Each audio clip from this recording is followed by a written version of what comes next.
उत्तर प्रदेश के मुख्यमंत्री योगी आदित्यनाथ ने झांसी में विकास परियोजनाओं का लोकार्पण व शिलान्यास के बाद बोलते हुए कहा कि बुंदेलखंड माफियाओं से मुक्त हुआ है। आज बुंदेलखंड विकास की नई ऊंचाइयों को छू रहा है। उन्होंने कहा कि बुंदेलखंड कभी अराजकता व प्राकृतिक संसाधनों पर लूट के लिए जाना जाता था। प्राकृतिक संसाधनों से युक्त होने के बावजूद बुंदेलखंड की खराब तस्वीर देश के सामने पेश की जाती थी। मुख्यमंत्री ने झांसी की 328 करोड़ की परियोजनाओं का लोकार्पण व शिलान्यास के बाद प्रबुद्ध वर्ग सम्मेलन को संबोधित कर रहे थे। सीएम योगी आदित्यनाथ ने कहा कि बुंदेलखंड जल के लिए तरसता था। भारत सरकार के जल जीवन मिशन योजना के माध्यम से हम बुंदेलखंड के हर गांव व हर घर में जल पहुंचाने के नजदीक पहुंच गए हैं। शुद्ध पेयजल की आपूर्ति से बीमारियों से भी निजात मिलेगी। बहन बेटियों को जल लेने के लिए घर से बाहर नहीं जाना पड़ेगा। बुंदेलखंड एक्सप्रेस वे का निर्माण कार्य पूरा हो चुका है। बुंदेलखंड में डिफेंस कॉरिडोर बन रहा है। बुंदेलखंड की तस्वीर बदलती जा रही है। मुख्यमंत्री ने कहा कि बुंदेलखंड माफियाओं से मुक्त हुआ है। वर्ष 2017 से पहले माफिया गरीबों व व्यापारियों के लिए संकट बने हुए थे।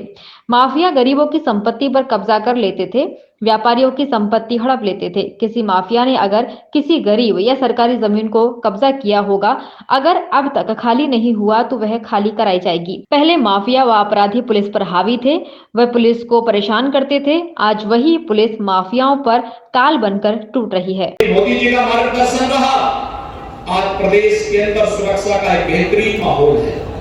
आज प्रदेश में दंगे नहीं होते, प्रदेश में अराजकता नहीं, प्रदेश में गुंडागिर्दी नहीं। और पहला चुनाव था आजादी के बाद का जो कानून व्यवस्था के मुद्दे पर लड़ा गया, ये पहली बार हुआ। ये कारण है जनता जनार्दन स्वयं जब ठान लेती है तो वह कुछ भी तय कर सकती है। और प्रबुद्ध समाज इस ओपिनियन मेकिंग के लिए हमेशा जब तैयार अपने आप को करता है तो समाज उस सकारात्मक और विकास की सोच के साथ आगे बढ़ता है।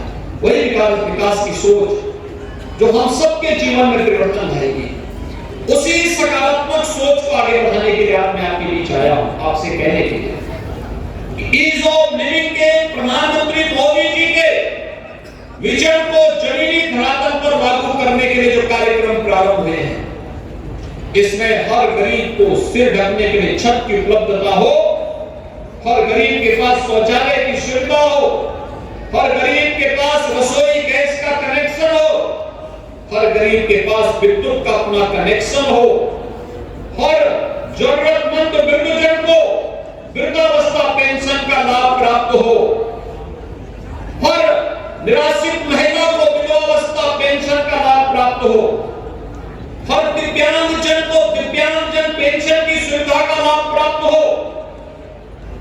हर स्ट्रीट वेंडर को पीएम स्वनिधि योजना के अंतर्गत बैंकों से जोड़कर बनेली मिल्क प्रोड्यूसर जैसी संस्थाओं ने एक आदर्श प्रस्तुत किया है।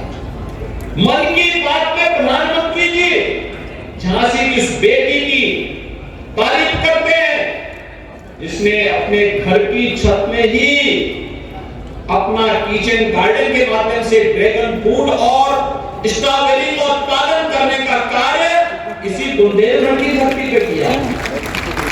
ये कार्य बुंदेलखंड में सब कुछ हो सकता है, लेकिन उन असीम संभावनाओं को आगे बढ़ाने के लिए इससे पहले सरकारें तैयार नहीं थी।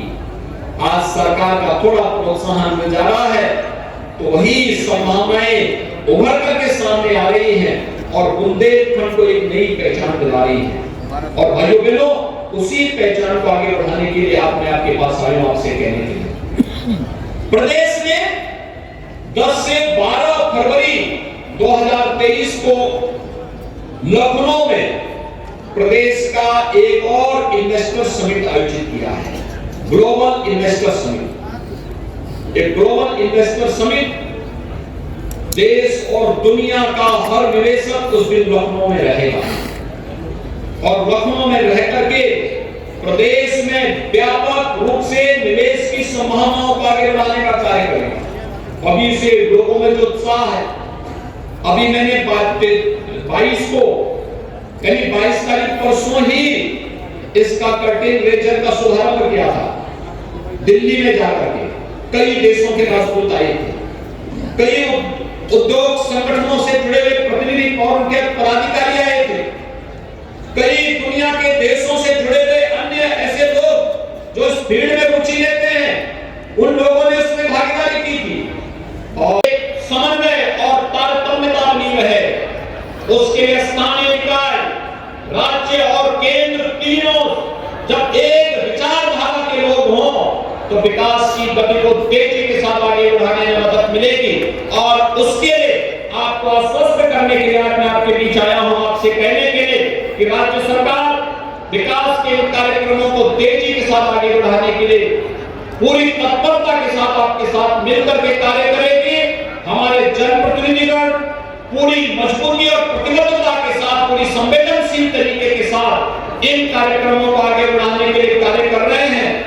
आप सभी का मैं इस संबंध में सहयोग चाहूंगा कि आप सभी भी इसमें रुचि लें और विकास की इस प्रक्रिया के साथ जुड़ते हुए इन नगर निकायों की तकदीर और तस्वीर को बदलने के लिए किए जा रहे प्रयास में भी अगर हमारे स्थानीय प्रबुद्धजन योगदान दे सके तो भाइयों बहनों, हमारे नगर निकाय देश के अंदर एक मॉडल के रूप में प्रस्तुत हो सकते हैं और उस मॉडल को प्रस्तुत करने की दिशा में हम सब मिलकर के कार्य आगे बढ़ा सकेंगे। इस विश्वास के साथ मैं आज झांसी के सभी प्रबुद्धजनों को, पार्टी के सभी पदाधिकारियों को, अपने सभी माननीय जनप्रतिनिधियों को इस बात के लिए धन्यवाद दूंगा कि उन्होंने प्रधानमंत्री मोदी जी के विकास के एजेंडे को राज्य सरकार के साथ मिलकर के आगे बढ़ाने में रुचि ली। आज इसी का परिणाम है बुंदेलखंड तेजी के साथ विकास के पथ पर अग्रसर होकर के विकास की एक नए प्रतिमान को आगे बढ़ाता हुआ दिखाई दे रहा है। इन असीम संभावनाओं को, चाहे वह पर्यटन के क्षेत्र में हो, चाहे वह शासन के जुड़े हुए यहाँ के विकास में उपयोग करने को लेकर के हो, इन सभी को हम पूरी मजबूती के साथ आगे बढ़ाने का कार्य करेंगे। इस विश्वास के साथ मैं एक बार फिर से आप सभी झांसी वासियों को भारतीय जनता पार्टी की सरकार पुनः गठित करने के लिए हृदय से धन्यवाद ज्ञापित करते हुए आप सभी को आप 322 करोड़ के 3 योजनाओं के लिए महंगी बिजली बिल की समस्या से छुटकारा पाइए, सोलर सिस्टम लगाइए। जी हां, आपके लिए बेहद आसान हुआ सोलर सिस्टम लगवाना। संपर्क करें MET electronics corporation, Krishna Nagar, Mathura. जैसा कि मैंने आपको बताया कि भाई इसका ROI 25% है, यानी 25% का रिटर्न है। इसके हिसाब से देखा जाए तो जो लागत आप लगा रहे हैं वो लागत आपकी 4 साल में निकल आएगी।